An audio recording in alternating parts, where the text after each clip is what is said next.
जिस वक्त जनरल बाजवा साहब कैडेट थे उन्होंने ओथ लिया था, उन्होंने कसम उठाई थी कसम परेड पे, और उस पीएमए में और उस कसम परेड में उन्होंने कहा था कि मैं किसी सियासी उसमें नहीं करूंगा। और उसके बाद मौलाना फजलुर रहमान साहब का बयान देख लें, आप ख्वाजा आसिफ का बयान देख लें टीवी पे, तो 2 अगेंस्ट 1 तो हो गया। इलेक्शंस में तो हर बार इलेक्शन में पहले से इरादा करके पुलिस वहां पे कंटेनर्स के साथ खड़ी थी, किसी को दाखिल नहीं होने दिया गया। हम तो फिर उस रात दाखिल हो गए थे और हमें धक्के मार के पुलिस के जरिए बाहर निकाला गया। वो कॉमिक्स होते ना, कॉमिक आप पढ़ते थे बचपने में, तो ये वो कॉमिक स्ट्रिप की बात है, ये स्टेटमेंट हुआ है, मजाहिया बात है। उमर यूनुस साहब, राना सनाउल्लाह का स्टेटमेंट है कि इमरान खान पीटीआई की क़यादत अगर बातचीत कर ले तो इमरान खान की रिहाई मुमकिन, कोई बड़ी बात नहीं है। तो क्या आप इमरान खान, राना सनाउल्लाह साहब का ये स्टेटमेंट है कि अगर पीटीआई की क़यादत बात कर ले वो तो कौन है? वो जिसने यूनियन काउंसिल अपनी आ रही थी, आया इस मुल्क में आईन और कानून नामी कोई चीज है कि नहीं है, तब वो सरमायाकारी करते हैं।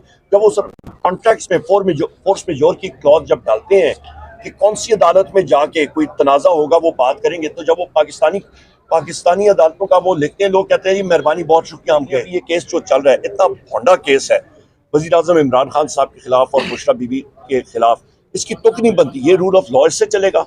साइफर का केस देख लिया, इससे भी और बॉन्ड, मतलब ये बॉन्ड है वो भी बॉन्डा, इसके साथ तोशा खाने का बॉन्डा केस, ये 3 केस इसके, मतलब इन केसों की वजह से बुशरा बीबी जो है वो जेर हिरासत हैं। पार्लियामेंट के अंदर मेरे अल्हम्दुलिल्लाह 22 साल हो गए हैं एक्टिव पॉलिटिक्स में और पार्लियामेंट में, पहली बार मैंने देखा है कि वहाँ पे भी लोड शेडिंग हुई और ट्रिपिंग्स हुई है पूरे मुल्क। क्या कहेंगे सर, उस दिन बड़ा आपने बयान दिया, कहते हैं कि 3 से 4 माह या 4 से 5 माह में जो है ना, ये जो हुकूमत में है वो अपोजिशन में चले जाएंगे। सर कोई मफामत हुई है सरकार?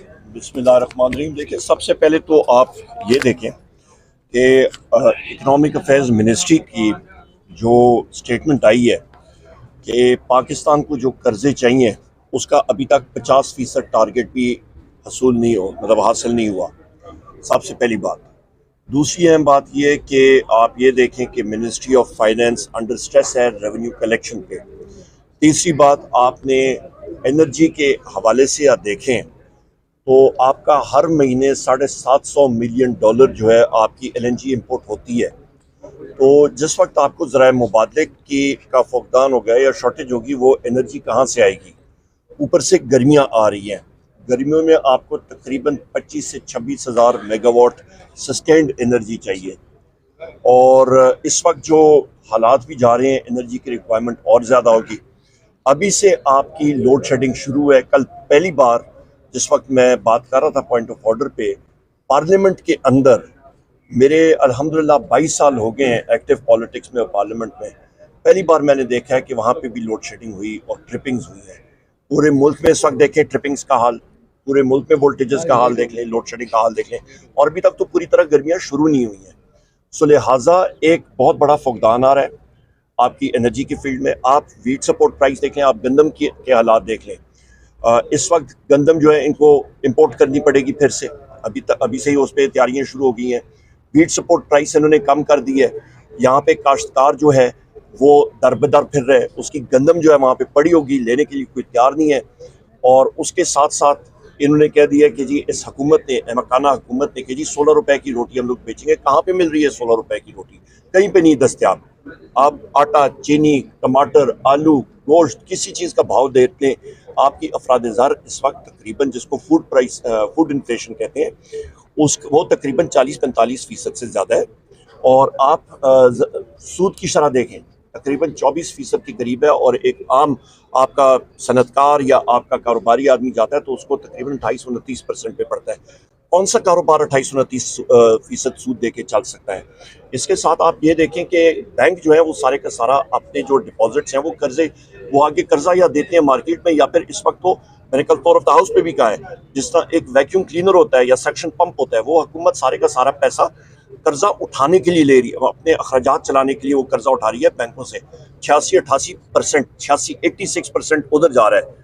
तो जिस वक्त 86% उधर जाएगा, फॉरेन इन्वेस्टमेंट्स तो आ नहीं रही हैं, क्योंकि यहाँ पे आइन और कानून का फुकदान है, और उसको अपने अखराजात पूरा करने के लिए हुकूमत को और स्टेट बैंक को नोट छापने पड़ेंगे, और उसके साथ मजीद अफराद-ए-ज़र बढ़ेगी।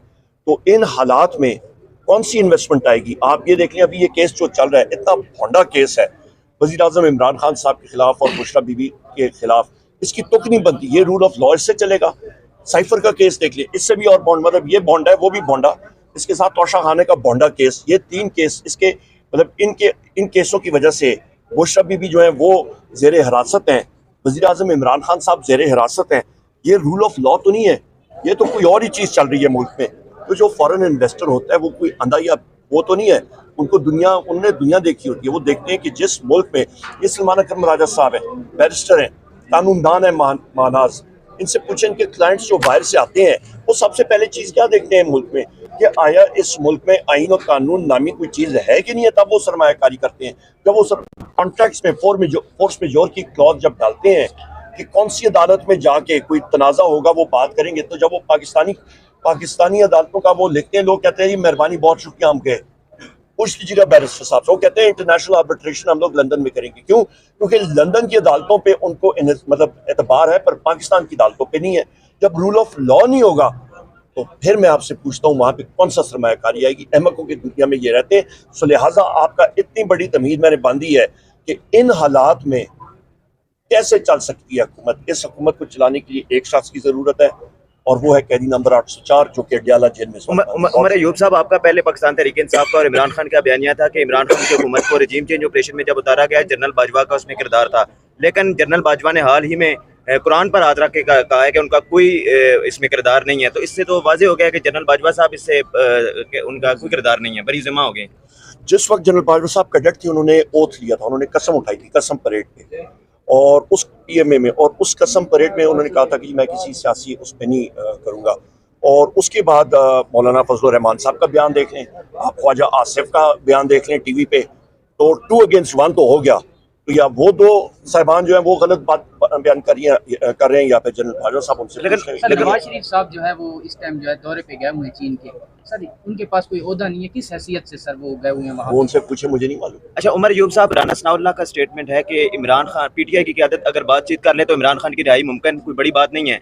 तो क्या आप इमरान खान, राना सनाउल्लाह साहब का ये स्टेटमेंट है कि अगर PTI की क़यादत बात कर ले तो? वो कौन है?